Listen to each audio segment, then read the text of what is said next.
ଦ୍ରୁତ ଗତିରେ ଆଗେଇ ଚାଲିଛି ରଥ ନିର୍ମାଣ କାର୍ଯ୍ୟ। ଶୁକ୍ରବାର ଦିନ ରଥ କାର୍ଯ୍ୟରେ ଯୋଗ ଦେଇଛନ୍ତି ଦର୍ଜି ସେବକ ସହିତ। ଆମ ସହିତ ଅଛନ୍ତି ଦର୍ଜି ସରଦାର ଅଛନ୍ତି, ବିସ୍ତୃତ ଭାବେ ଆଲୋଚନା କରିବା। ଆଜ୍ଞା, ଓଡ଼ିଶା ଭାସ୍କରକୁ ସ୍ୱାଗତ କରିବୁ। ଟିକେ ଆପଣଙ୍କ ପରିଚୟ। ମୋ ନାଁ ହଉଛି ପ୍ରକାଶ ମହାପ୍ରଭୁ, ଦର୍ଜି ସରଦାର। ଆଉ ମହାପ୍ରଭୁ ଯାହା ସବୁ କାର୍ଯ୍ୟ ହୋଇଥାଏ ମଦରେ ହେଇଥାଏ। ଆଜ୍ଞା, କାଲିଠାରୁ ଆରମ୍ଭ ହୋଇଛି ଆପଣଙ୍କ ସେବା, ସେବା ଉପରେ ସେବା, ପୁଣି ଆପଣଙ୍କ ସେବା ଚାଲିଛି। କାଲିଠାରୁ କଣ ଆରମ୍ଭ ହୋଇଛି, ଆଜି ପର୍ଯ୍ୟନ୍ତ କଣ ଚାଲିଛି? ଦେଖନ୍ତୁ, ଆମର କାଲି ହଉଛି ମହାପ୍ରଭୁଙ୍କର ରଥ ଅନୁକୂଳ କାର୍ଯ୍ୟ ହୋଇଥାଏ।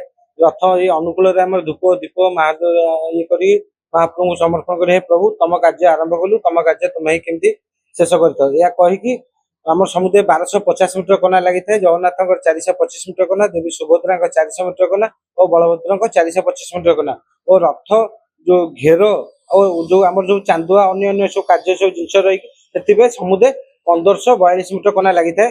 ଆଉ ୟା ଦେହରେ ରହିଥାଏ ଆମର ବତ୍ତା, ବିଳାସପଟି, ଦୁଆରଗଡା, ଚନ୍ଦ୍ରଶାଳୀ, ଅଣାଶିରୀ, ମେଣ୍ଢାମୁଣ୍ଡିଆ, ମଗରବତ୍ତା, ପୋଲମୁଦ୍ରା, ପୋଲ ଚାଦର, ସାରଥୀ ପୋଷାକ, କନକମୁଣ୍ଡି, ଉଡା ଚାନ୍ଦୁଆ, ଛାଟ ଚାନ୍ଦୁଆ ଆଉ ଧ୍ୱଜ, ମାନେ ଏମିତି ପୋଲିସ ପତାକା, ଏମିତି ଅନେକ କାର୍ଯ୍ୟ ରହିଥାଏ। ବର୍ତ୍ତମାନ କାଲି ଆମର ଭାଇମାନଙ୍କ ସବୁ କଟାକଟି ହେଇକି ବତ୍ତା ବିଳାସପଟି କଟା ହେଇକି ସବୁ ଦିଆହେଇଛି। ବର୍ତ୍ତମାନ ଦୁଆରଗଡା ବି ବର୍ତ୍ତମାନ କଟାକଟି ହେଇଛି, ବର୍ତ୍ତମାନ କାଟିକି ବର୍ତ୍ତମାନ ସବୁ କାମ ଆରମ୍ଭ ହେଇଛି।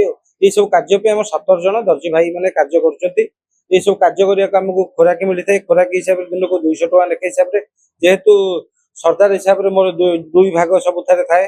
ମାନେ ଯେକୌଣସି ମାନେ ରସଦାୟକ ହଉ କି ପ୍ରାପ୍ୟ ପାଉଣା ହଉ, ଯେକୌଣସି ଜିନିଷ ହଉ ସବୁଥିରେ ଯୋଡା ଭାଗ ମୋର ଥାଏ।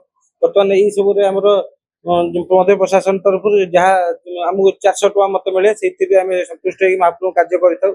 ଆଜ୍ଞା, ସବୁଠୁ ବଡ କଥା ହଉଛି ଯୋଉ ରଙ୍ଗ ଅଛି, ବିଭିନ୍ନ ପ୍ରକାର ରଙ୍ଗ କଲର ଅଛି କନାରା, ସେଇ ସବୁ କୋଉ କଲରରେ କୋଉ? ଦେଖନ୍ତୁ, ଜଗନ୍ନାଥ ମହାପ୍ରଭୁଙ୍କର ହଉଛି ନାଲି ହଳଦିଆ, ଦେବୀ ସୁଭଦ୍ରାଙ୍କର ହଉଛି ନାଲି କଳା ଓ ବଡ ଠାକୁର ଠାକୁରଙ୍କର ଅଛି ନାଲି ଓ ସବୁଜ।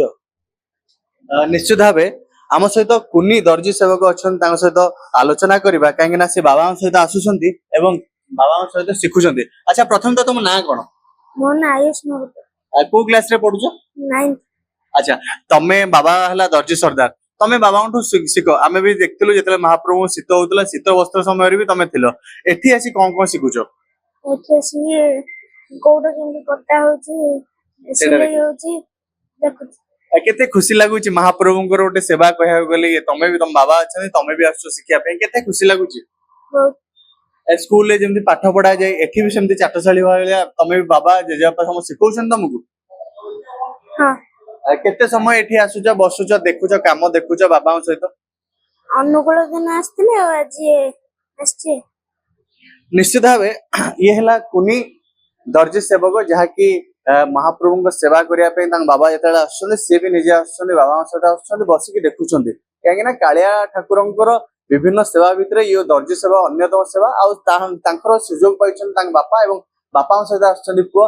କାହିଁକି ନା ୟାଠୁ ଖୁସିର କଥା ନାହିଁ। ସାଧାରଣ ଲୋକ ଯୋଉ ସେବା କରିପାରନ୍ତିନି, ଏ ସେବା ଦର୍ଜି ସେବକ ସେବା କରୁଛନ୍ତି। ଏବଂ ଯୋଉ କୁନି ଦର୍ଜି ସେବକ ଅଛନ୍ତି, ସେ ବହୁତ ଖୁସି ଅଛନ୍ତି, କାହିଁକି ନା ମହାପ୍ରଭୁଙ୍କର ସେବା ଇଏ ବର୍ଷକୁ ଥରେ, ଆଉ ଏଇ ସମୟରେ ଆସିଥାଏ ମହାପ୍ରଭୁଙ୍କ ସେବା କରିବାର ଗୋଟେ ସୁଯୋଗ ମିଳିଥାଏ।